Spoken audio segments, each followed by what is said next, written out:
Nako, bilaukan na po at nagkanda-utal-utal na po ito si Representative Zamora nang tanungin siya ng reporter na kung hindi dadali ng INC yung kasamahan niya, no? Ito po, nagkanda-utal-utal po dito. Siya po ay Vice Chairperson po ng House Committee on Justice, no? At dito nga po, ma-issue nga po, matunog po yung talagang mainit na sabi ng iba, hindi kami apektado niyan. Sabi ng iba, wala daw pressure sa hindi daw siya nape-pressure sa ICNC. Hindi kayo nape-pressure bakit niyo pinaulit-ulit? 'Di ba? Saka, wag niyo sabihin hindi nape-pressure. Talagang check may pressure kayo. Kasi ang taong bayan ngayon, ang inaabangan na lang talaga, yung boto ng nakakarami. 'Di ba? Lalo na ang Iglesia ni Cristo. Ang boto ng INC inaabangan po ng sambayan ng Pilipino. Hindi na po mababago yan. Period. Hindi na po mababago yan. Ito po, pakinggan po natin ang audio lang to, no? Kasi medyo hindi natin nakuha yung video. Audio lang paparinig namin sa inyo. Pero, dito talaga, siya mismo sasalita si Representative Isabel. Si Isabel to sabi. Okay, pakinggan po natin ang kanyang pahayag. Teka, hanapin ko pa. Ito. Sa impeachment, mararamdaman nyo raw yung isang yung banta ng isang religious organization na isisiro raw sila ng isang religious sa 2028 election. Oh. Opo, yan naman po, may mga nagsabi sa akin na may tumawag daw at may isa akong kaibigan na tinawagan. At least isa pong kaibigan na tinawagan. Ano pong sabi nung tinawagan? I hope you don't mind. Nagkanda utal-utal. Well, hindi daw dadalhin ang kanyang... hindi dadalhin. Hindi lang siya. Baka ikaw. Baka din lahat kayo. Di ba? Hindi. Ito lang. Ganito kasi yan Palagay natin yung itong nakaraan, isang representative, hindi naman talaga dinala ng INC. No? Kaya matapang ang loob niya na hindi siya dalhin ulit. Wala namang issue yun Ang issue kasi, yung mga partido nila, iba, sa national election, sino ba iboboto nila? Halimbawa, yung nangangarap maging presidente, no? Apektado lahat Kasi ang boto sa 2028 for national election Sa representative, okay lang. Pero may disgrasya pa rin sila kasi baka di sila iboto. Pero yung mga nanganganib, yung mga ibang tao nagagalit, na magagatungan yung galit. Halimbawa, pag sinabi ng mga tao, ay, di namin iboboto, hindi pala iboboto ng INC yan At maraming mga partido na hindi iboboto mas lalo masisira. Kasi malaking bagay po pag sinabing INC vote. Hindi po sa dami nila, kundi sa power nila o sa impluwensya nila. Di ba? O aminin nyo, malaki impluwensya ng INC. Aminin nyo. Ito may kakilala ko INC Sabi ko nga, tricycle driver siya. Yung hawak niyang ang hawak niya sa toda, isang toda pala sa isang lugar lang. Hawak niya nasa 80 na driver. Yung iba kasi may ibang religion din no. Yung toda na hawak niya, may mga kanya-kanyang pamilya. Pinakiusapan niya, INC na, oy, boto niyo na to, dadali ng INC, boto niyo na to. Yung 80 na yung boboto yun, pati yung kasama pamilya. Yung isang INC member, nakatangay ng 80, at yung 80 kada pamilya tangay. Ilan na yung isa? Ilan yung isa? Nagbunga ng mga 500 yun. Di ba? Yun ang sinasabi ko sa'yo. Tapos malalaman pa yun. Yung toda daw ng tricycle, mga tricycle dadalin daw ganito katulad ng sa INC. Doon na rin tayo. Sama-sama sila, nanganganak. Kaya dito, matataranta lahat kayo. Taranta lahat sila. Pati sa Senado, taranta sila. Lalo sa sabi nila, yung sa tawag na re-electionist, taranta sila. Kasi, yung mga gusto nila maupo ulit. At corner sila. Hindi nila pwedeng sabihin na yung mga representative, sasabihin nila sa sarili nila, ano napakalam namin sa INC. Kahit wag kami iboto, hindi kami mananalo pa naman kami. Oo, mananalo pa naman kayo. Pero yung impluwensya nun, hindi naman sa dami, hindi naman sa bilang o sino boboto sa inyong INC. Yung impluwensya nun, yung marinig ng taong bayan ang dadalhin yung kalaban nila, baka yung mga dati yung kakampi, pumunta sa kalaban nila. Di ba? Halimbawa, bigyan ko kay sample. Sa isang distrito, ang INC, halimbawa, 20 lang. Ang konti nun, 20 lang. Nalaman ng INC, dinala yung kalaban. Pero 20 lang yung boboto. Naniniwala ka, halos lahat ng lugar na yun, madadamay. Di ba? Ay, ganun ba? Sige, doon na tayo sa binoto ng INC. Huwag na tayo dyan. Para mabago naman, maiba naman. Lagi na lang yan eh. Wala naman nangyayari. Taka, gusto pa niya, impeachment lagi eh. Yung impluwensya, yun ang nangyari. Hindi yung dami, di ba? Yun po ang sasabi nila. Kaya sila hindi makapagsalita. Siguro, kanda utal-utal na to si Mrs. Zamora. Pero, nagkanda utal-utal siya sa reporter. Yung reporter hindi naman siya sadya eh. Hindi naman niya nabanggit yung sinong religion yun, no? Pero, syempre, alam naman natin kung ano yung matunog na religion ngayon, no? Dako na tayo dito. O pala yung Family pagbabago member. na yun. Kasi ako nabasa ko lang sa online na whoever will vote sa ganun will get Tama yan, reporter, nabasa mo lang. Huwag mo akuin sa'yo. Iwas puso siya eh. the backlash of this religious organization. Oh. Pero pwede Alam niyo po, Opo. siguro, ang short message ko na lang din po Mhm. sa lahat. Mhm. Tingnan po natin ang ebidensya. Yun lang naman po ang hinihiling po Tama. natin bilang miyembro ng Committee on Justice. Tama, ma'am. Tama. Ang galing nito ni Zamora. Hindi, okay yun. Okay yung gusto kong banat niya. Tingnan natin ebidensya. Katulad ni Senator Bongo, ebidensya ang titignan. Ma'am, tingnan natin ebidensya, ma'am. Pero ma'am, tanongin kita, ebidensya ba yung ginagawa nyo na yung ginawa ng mga kasamahan mo dyan na wag ka na, accept ka na, sige, accept ka na. Ebidensya ba yung ginagawa ng kasamahan mo dyan na kung saan ngayon palang kakalkalin yung AMLAC, kakalkalin yung 6 billion na 0.6 point something billion na transaction, ebidensya ba yun? Ikaw yung sumagot, ma'am, kung ebidensya yun. Kasi ba kung ebidensya yun, may follow-up question eh.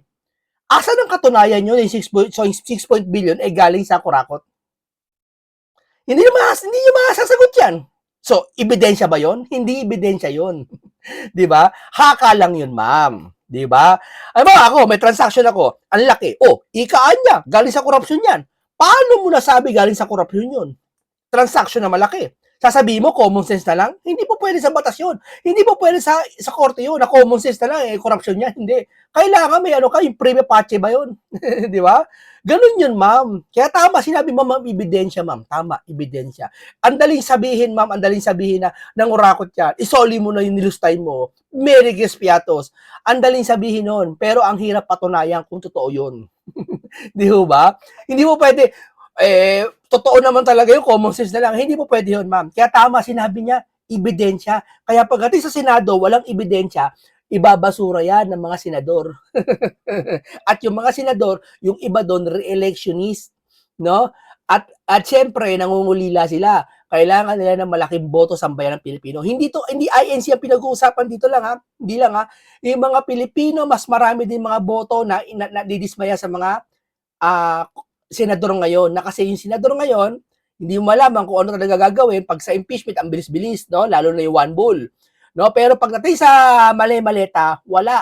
Ni banggitin ang pangalan, wala. No? Kaya natataranta na yung mga re-electionists. At ito, tsyorya ko lang, ha? Maaring natataranta na sila. Kasi kaya nga sila nagpapakahuse para iboto ulit sila eh. Di ba? Hindi naman po namin to ipapasa sa komite kung wala pong ebidensya. Ngayon po, tungkulin namin under the Constitution sa ilalim ng ating saligang batas na kumpletuhin ang proseso ng impeachment dahil may nag-file ng impeachment complaint and may lumabas na ebidensya, kaya po Asan ang ebidensya, ma'am? Dapat sinasabi mo, asan ang ebidensya? Aling ebidensya, ma'am? dito na tayo sa stage na ito. Dapat man kasi ang dami sasabi niyan eh. In-interview si Yue, in-interview si Jonel, in-interview si ganito. Sasabihin niyo ebidensya no ba? Alin ang ebidensya, ma'am? Dapat ipinapakita niyo. Katulad ng pag-interview kay Mike Defensor, asan ang ebidensya? May papel silang hawak, may isang printed na maleta. Ito eroplano ni Saldi. Ito nakasakay si ganito. Ito may video pa. Ito kausap si ganito. May ano pa, may affidavit pa pumunta ng NBI. Dapat ma'am ganun. Yun ang ebidensya. Asan ang ebidensya? Ang daming beses yung pinag-i-interview eh. Dito lang ha, sa akin lang, para masatisfy kami sa sinasabi nyo na kailangan talaga ng ebidensya. Tungkulin nyo yun under the Constitution. Kaya lang makikita natin. Ito po, papanoorin po natin to. Isang mahusay din po to si Kuya na talagang, alam mo pangalan ito, nakalimutan ko pangalan na sir, pero magaling to, mahusay to. No? Dito po, pakinggan po natin. Intense ang magiging debate sa Senado kasi palagay ko yung mga ayaw na ma-impeach o ma-convict si Vice President Sara, eh lalaban ng todo yan. Kaya medyo mainit sa Senado. Ay talaga lalaban ng todo yan, ayaw makonvict si ano, di ba? Kaya hindi lang sa Senado mainit, pati dyan sa Congress. Di ba? Natataranta na lahat sila.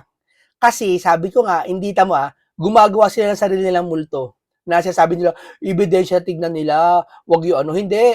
Alam ng taong bayan yan. Yung nakaraang first impeachment nyo, wala naman kayong ebidensya eh. Pero ngayon, meron na kayong ebidensya. Ano yan? Di ba? Nagkaroon kayo bigla ng ebidensya? Ibig sabihin, iba na yung impeachment nakaraan, iba na yung ngayon. Ibig sabihin, hindi kayo consistent sa impeachment. Di ba? Eh, fishing expedition. Kapag yung isang impeachment dati, kung ano yung kung complain, yung dapat ngayon din. Di ba?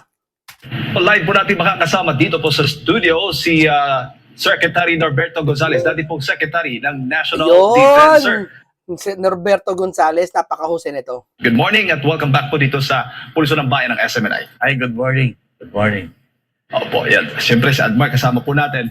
At unang-una sa lahat, Secretary, siguro, ngayong araw ay didesisyon na o pagbobotohan na sa plenaryo. Unahin lang siguro natin pag-usapan itong impeachment dahil ito po ang mangyayari ngayong araw ay inaasahan pong magkakaroon na po ng botohan dyan sa plenaryo ng Kamara kung Nagdasal pa yung mga ungas, oh. Nagdasal pa. O manami. Ba't yung nagdadasal kayo? Di ba? Titigas ng mga pagmumukha, no? Sinong Diyos kaya diadasalan nila? No? pabor po sila sa impeachment ng Vice Presidente o hindi. Ano ba muna ang inyong pananaw hinggil nga po dito? Ang tingin ko, mukhang lamang yung mag-i-impeach sa ating Vice President. Bakit po?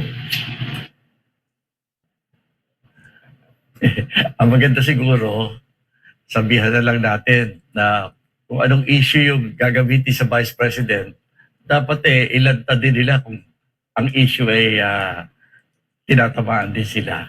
Opo. May mga sinasabi, may mga pahayag nilalabas na ito daw ilang kongresista o yung mga kongresista ay pinipressure, Secretary, pagdating dito sa kung sino, kung papabor ba sila o hindi sa impeachment ng Vice President Sara Duterte. Meron ding naglalabas ng mga ulat na binabayaran pondo kapalit ng boto dito sa impeachment ng Vice President. Anong dating po sa inyo niyan?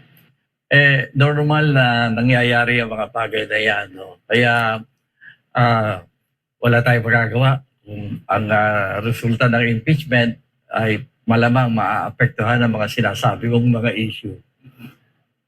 Opo. Pero sa tingin po ninyo, makakaapekto po ito sa...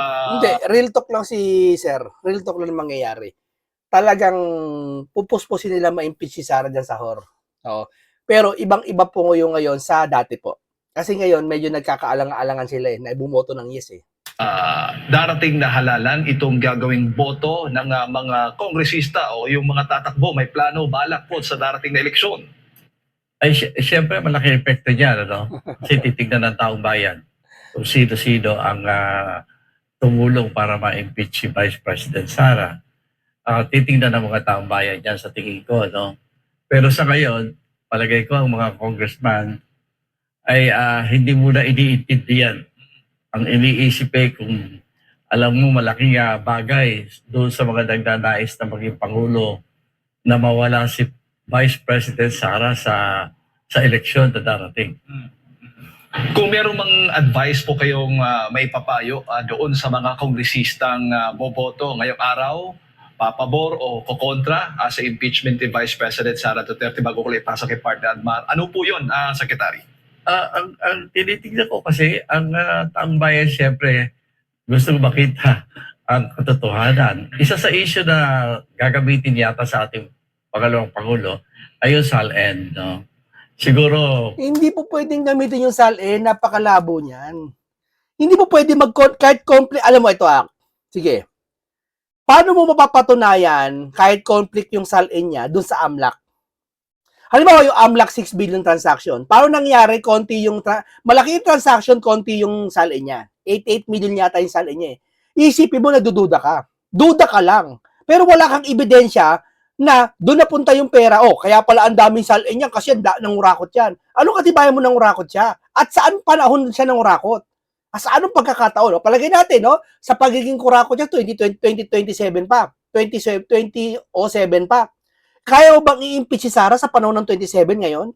Hindi naman niya ginawa yun sa panahon ng Vice President siya?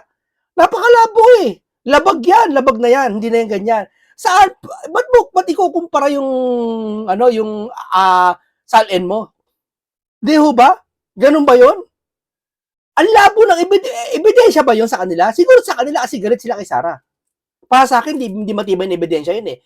Pwedeng gawin yun ng pamantayan lang. Pwedeng, ito lang, titignan lang konti. No? Pero yung patutunayan mo talaga, hindi yun ang patutunayan, yung salin niya. Para maipakita ng mga membro ng ating lower house na mayroong pantay na pagtingin sa hustisya, ay maganda kung gagamitin nila yung issue na yan, ilabas na rin nila yung kanilang salin. No? Ipakita rin sa taong bayan. Yan ang pinakamaganda pag ikaw ay public servant. Kung ikaw inuusig mo isang tao sa bilang yung AMLAC na, ilabas nyo rin yung AMLAC nyo pati yung salin nyo. Para patas. Ang namalay man namin, sa 18 Marines, yung mga nanlilitis dyan, nakalista kayo sa 18 Marines na nabigyan ng maleta. Di ba? Tapos kayo, duda kami. Di ba? Duda kami. Yung 18 Marines, may maleta kayong may maletang sinasabi, mga pinangalan sa inyo, yung mga lumilitis kay Sara, yun yung mga pinangalan ng 18 Marines na nabigyan ng maleta. Paano kami maniniwala sa inyo na yung sinasabi nyo kay Sara, nabigyan din kayo ng maleta? Di ba? Kung totoo yung nabigyan kayo ng maleta, kahit anong gawin pala ni Sara dyan, palabasin nyo talagang may ebidensya, kahit wala. Di ba? Dapat ilabas nyo rin para parehas. Di ba? Kung ano ang laman ng salin nila. Secretary, magandang umaga po. Good morning. Meron pa mga nakabimbing mga petisyon sa Korte Suprema na kumukwestiyon nga sa constitutionality, sa legality po ng ginawang pagdinig or impeachment process dyan po sa Kamara. Ano ang nakikita nyo po if ever, na halimbawa, bumoboto, ang mga naririnig natin na 200 plus na raw, more or less 200 na raw yung sapat na, no? Doon sa 106 ata yun na threshold. Pero meron pang nakabinbin dito na marami ding nagsasabi na pwedeng katigan ng Korte Suprema. Pero ano po yung nakikita ninyong senaryo if ever po na paboran muli ng Korte Suprema yung petisyon na kumukwestiyon doon sa proseso po dyan po sa Kamara? Isa bang malaking pagkakamali yan sa panig po ng mga bumoto kasi naging walang silbi if ever man po, Secretary? Ang tinitingnan ng mga bumoboto dyan, baka naman sila naman ang manalo sa Supreme Court. 50-50 yan no? Kaya hindi natin talaga alam kung ano ang mangyayari. No? Kaya kung sakalit magpabor ang Supreme Court, syempre marireverse yan. No? So, malaking debate yan. Talo kayo mga Crocs. Kahit anong gawin nyo, panalo talaga mga Duterte. Ako nagmamasid lang ako. Pero mananalo ang Duterte dito. Debate yan.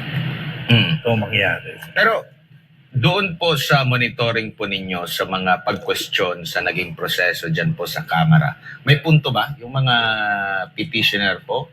Like doon sa maraming mga pinasumpina, maraming mga pinagsalita na ang punto nila hindi naman dyan, considering hindi naman impeachment court at for clarificatory lang, lagpas na raw sa clarificatory yung kanila po mga pagtatanong, Secretary. Kasi tingin ko kasi ang plano naman laban sa Vice President, itutuloy ang impeachment, manalo o matalo dyan. No?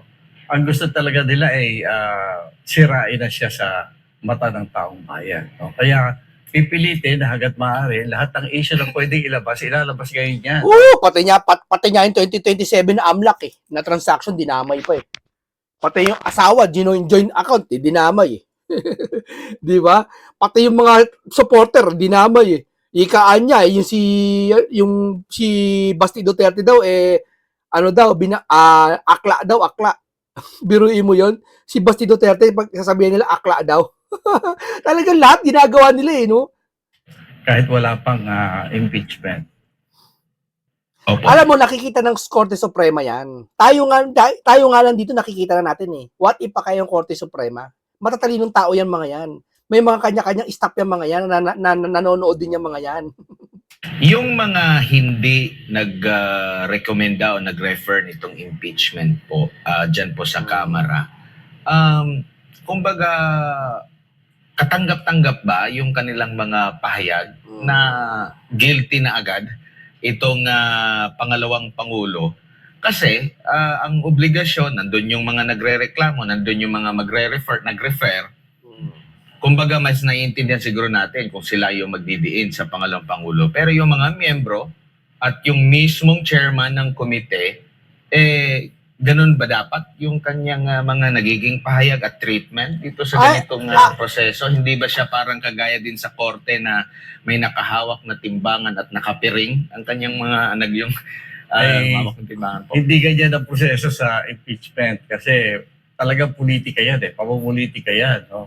Kaya, ika nga, kung tumataya ka na rin lamang, nalalabanan mo ang Vice President, ito, doon na. Kasi, ang tinitignan na, ano ba ang matatanggap nila o ano mga pabor ang pwedeng ibigay sa kanila bago mag-eleksyon sa 2028. Kaya, importante, yung mga nangyayari ngayon, natural yan. Kasi, ang nangyayari sa atin, yung bakbakan dapat sa politika sa 2028, nangyayari na ngayon. Kaya talagang lulubha ang mga issue na ilalabas dyan. Hindi, ito gusto mo sabihin ni Mr. Nor Gonzales. Napansin nyo, sahor, sabi nila may piring dapat ang mata, sabi ni Chua. Di ba? May piring dapat ang mata ang batas. Sabi naman isa, ng representative, at sabi nila Jonel, kailangan ebidensya tayo susundin. Sige, palagay natin gano'n talaga, no? Bakit yung treatment nyo kay Sara iba? Bakit parang galit kayo kay Sara, yung treatment nyo? Hindi ba? Dapat gawin yung trabaho nyo. Maging professional kayo. Na huwag kayong parang nagsasayta sila na masasama kay Sara, di ba? Pansin nyo? Iba eh. Ibig sabihin, pumapabor kayo. Tapos tamang-tama, kayo pa mga judge. Hindi dapat ganon. Di ba? Iba yung treatment nyo, hindi ganyan. Dapat ang treatment maayos pa rin. Di ba? May mga side comment pa eh. Di ba? Yung isa, yung ganon. Anong sabi ng ganon? Anong sabi niya? Talagang personal na eh. Pinipersonal na si Sara eh. Dapat hindi ganon, hindi ka na may personal. Gawin mo lang yung trabaho mo sa impeachment. Tignan mo kung may ebidensya. Di ba? Opo. Secretary, dito po sa haba ng proseso, Ito sabi ko sa inyo, dito po, hinihimay-himay natin. At ulit ko siya sabi, marami kayong matututunan lagi dito. Lesson learned o lagi. Ito ay hindi ito ay isa talagang mabubuksan ng kaisipan nyo. Masarap kasi pag kausap mo at kakwentuhan mo at yung nagkukwento ay masustansya kausap. Tatalino kayo ng di oras. Di ba? Kaya makabuluhan tong talakayan lagi na to. dyan, no? Hindi boring dito. Hindi naman po marami, siguro mga 6 lang ba yung naging impeachment proceedings dyan sa Kamara.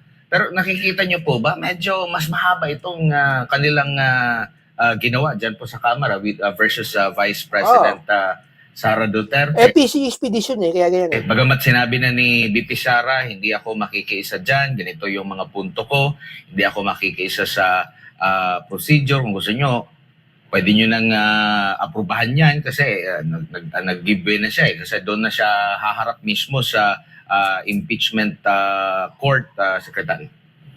Kasi kailangan nga maglabas sila ng marami pang issue dyan no? Kasi hindi lang naman yung formal o yung talagang pangangailangan ng impeachment process ang iniintindi ng mga nasa Kongreso, no?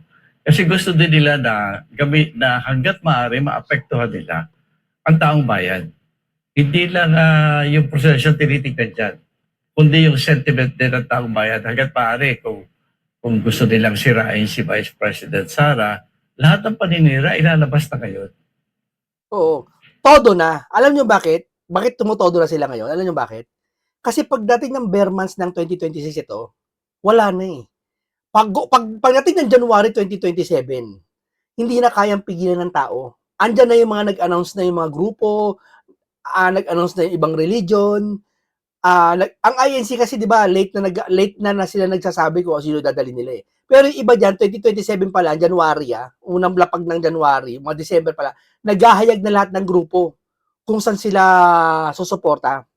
Kaya itong mga to nagmamadali na mainam. Kaya ang ginagawa nila, bago pa makapaghayag sila na susuportahan nila kay Sara, ang ginagawa nila, tinotodo na nila lahat para yung mga makakarinig, magbago pa isip, ay, ikaan niya, huwag na tayo sumuporta kay Sara. Yun ang inaagapan nila. Dahil ito yung panahon kung saan kailangan nilang wasakin talaga si Sara. Kasi pag hindi nangyari yan, pagdating ng Bermas ng malapit ng 2027, wala na.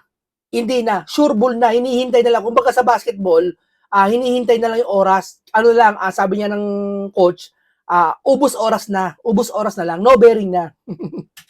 Opo. Pero dito po sa Senado naman ngayon, dahil po sa development ng mga previous na mga sagot po ng Korte Suprema, nakikita niyo po ba na magiging maingat na yung mga senador sa pag-handle po nito, or needed pa rin na may mga manindigan kagaya po doon sa Kamara na pabor sila o hindi sila pabor sa impeachment ng pangalawang Pangulo?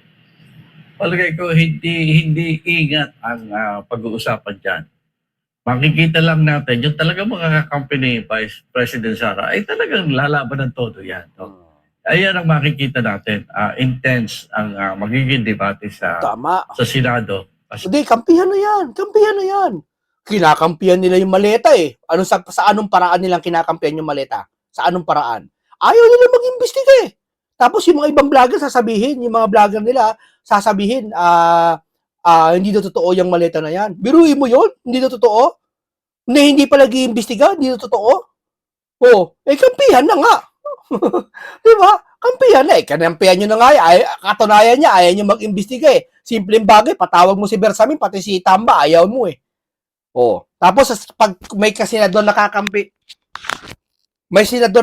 kay Sara, galit kayo? Pasamantalang kayo, hayagan kayo kumakampi at di pa kayo nag-iimbestiga, okay lang sa inyo? Hindi po pwede yan, di ba? Palagay ko, yung mga ayaw na ma-impeach o ma-convict si Vice President Sara, ay lalaban ng todo yan. Kaya medyo mainit sa Senado. Opo. And nakikita nyo naman yung magiging balanse ba sa bilang nyo po sa mga senador na andyan, sa minority at sa majority, magiging ba ang labanan dyan sa tingin nyo po?